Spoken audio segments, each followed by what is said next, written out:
Welcome to the podcast with Kilee Nickels. I made the unlikely transition from stay-at-home mom to CEO of a multi-million-dollar leading fashion brand.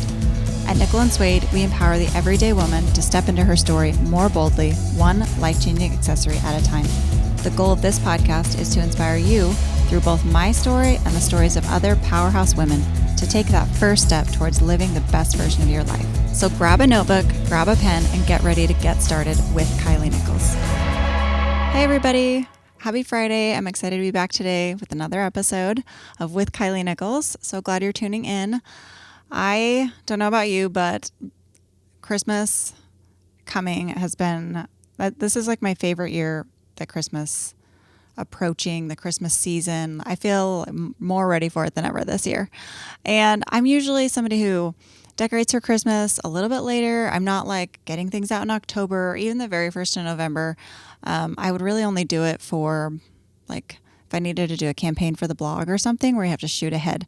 And granted, we've been working on holiday for a long time over here at work for Nickel and Suede because we're a retail business. But as far as like at home and things, usually I kind of stick with the way my parents did it, and I don't get things out until closer to Thanksgiving. But this year, like as soon as November hit, I was just, I'm ready. I'm ready for holiday stuff. I'm going to start getting it out. And it takes a long time to put it up anyway, so I do feel like I want to make the most of having it up. So last weekend, we started getting it all out, and that felt great because we were cleaning, we were getting the house ready, cleaning things up.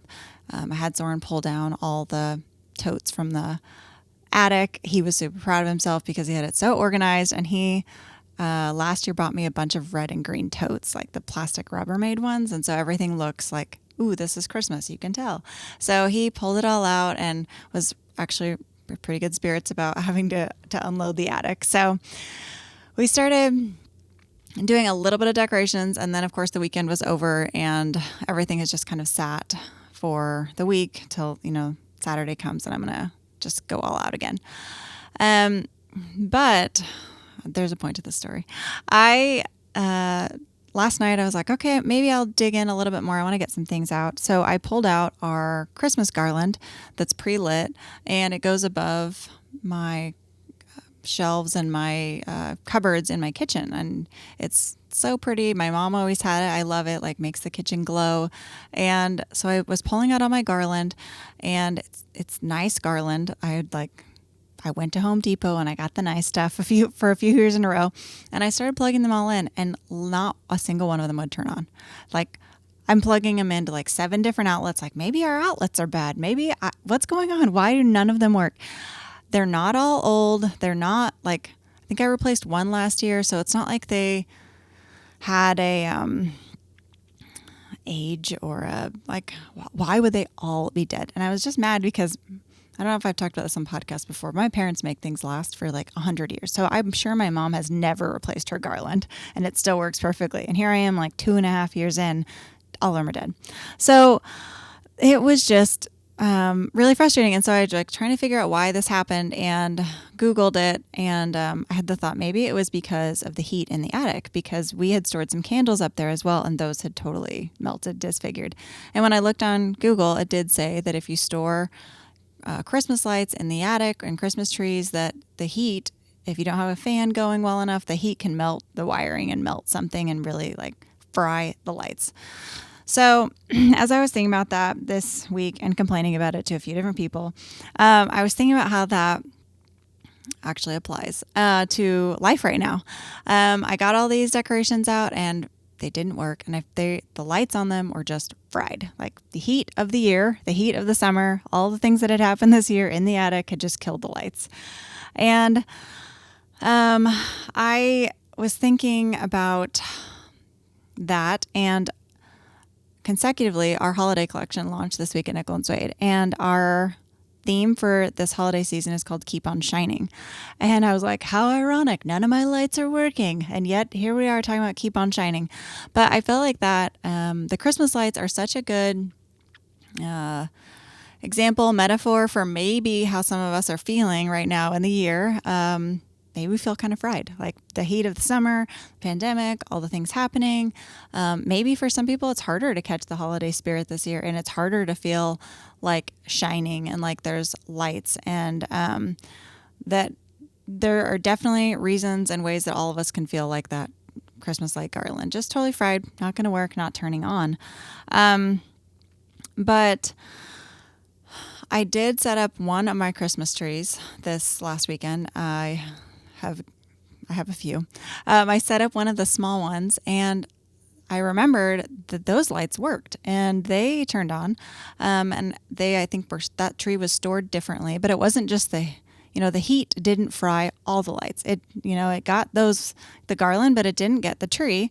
And so today I wanted to use that metaphor and kind of offer up the idea that the heat of the year, the hard things this year, all the things that have happened, we don't have to stop shining. We don't have, there's a possibility that we can still finish the year strong. We can still keep on shining. We can still be the tree that didn't die in the attic.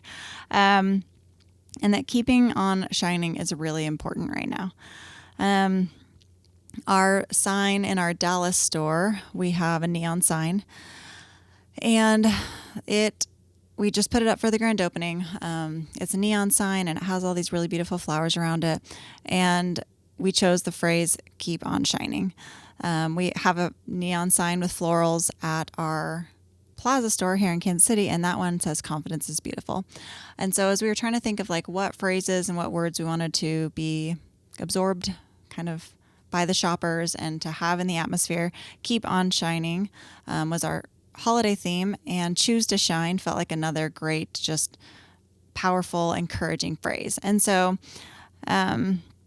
I really think it's important to choose to shine and to choose to be the Christmas tree instead of the garland. But there are a lot of loud, negative messages on the internet and on social media right now. There's more, I would say, than ever before. I feel like because of the pandemic, because of being at home, because of people having a lot more time online, suddenly the negative voices are so much louder. I remember it used to be that there were trolls, and if you had a troll or a couple trolls, it was oh, those are trolls. That's the people who say ridiculously mean things, and you ignore those. But now I feel like it's just, there's so many grouchy, negative, angry, sad, hurting people that are commenting, and you wouldn't just put them all into a little bucket of crazy trolls who don't, wouldn't even show their face. It's lots of people. And I don't discount the fact that people are hurting or offended or frustrated or having a hard time. But they just are just so obvious. It's such a popular thing. And it's very accepted to speak and talk that way now to each other on the internet, and to influencers, to just, that's how people communicate now. There's a lot more negativity. And so something I've been talking about with people and that I really feel strongly about is to continue being a light, even if other people are offended by it. Don't stop being positive just because it's popular to be negative. That light is really important, and shining is really important, and optimism. I mean, for me, it looks like hope. It looks like I think things can get better. The best is yet to come. It looks like optimism. If you're religious, it looks like Jesus Christ or other hopeful messages in religion, and that is what keeps people going. It's what keeps us fighting for good things. I saw one comment on an account that I followed the other day, and this account is very lighthearted. It's very funny. It's almost ridiculous. There's so much dancing. The reels and the TikToks are just absurd.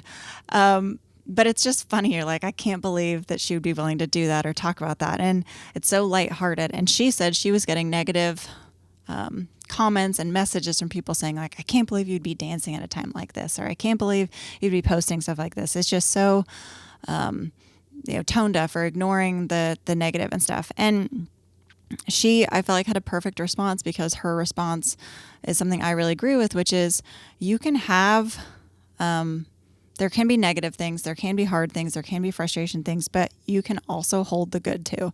You can also be funny, you can also dance, you can also laugh, and both those things can exist together. It's not one or the other. And somebody dancing or somebody laughing doesn't invalidate the hard things. It just makes it more bearable. So I believe, and I really want to just encourage you that you can still smile, dance, laugh, enjoy life, especially with the holidays coming, even when things are hard. And I don't know about you, but I don't want to follow somebody. And follow is funny because it means multiple things. I don't want to follow somebody on social media, true, but I don't want to follow somebody in real life and look at them as my example. If there's somebody who commands pessimism, if they remind everybody how bad things are, if they discount the good and they say we have to only focus on the bad because that's what needs all the attention. There's always good. We can create good, and creating more good is only a good thing, even though there's the hard. So I mean, we've seen this time and time again with how to be happy or how to make it through hard times. It's to make a list of gratitude things. It's to focus on what's going well, not focus on the worst case scenario. And so I think for everybody's mental health, it's really becoming popular to focus on the negative, or that somehow if you aren't always talking about the negative, that somehow you think it's not real. And I just don't agree with that. So, as I think about my metaphor of Christmas decorations, like I am going to make the choice to go to the store and replace my garland this year because I want that light in my house. I want that light in my kitchen. I want the cozy, warm, shining in my home, and I can replace it. But like I mentioned with the Dallas Neon sign, it's a choice to do that in our own lives. It's a choice to hold goodness, to be happy, to choose to, laugh, and we can do that. And just like I've said before, confidence is contagious, and I think resilience, that was last week's episode, is contagious. I also think shining and choosing to shine is contagious, and it is a great example for people, and it validates the people who also agree with that, the people who also believe in positivity and finding the good and humor and all the things that can really make life wonderful. So that's my encouragement today, and that's my challenge. My challenge to you is to find ways to keep on shining, especially through this season and on into 2021, because there's no guarantee that any of the hard or the bad is going to go away. Whether it's things that we can work on and improve or not, there will always be a choice to focus on the bad or to focus on the good.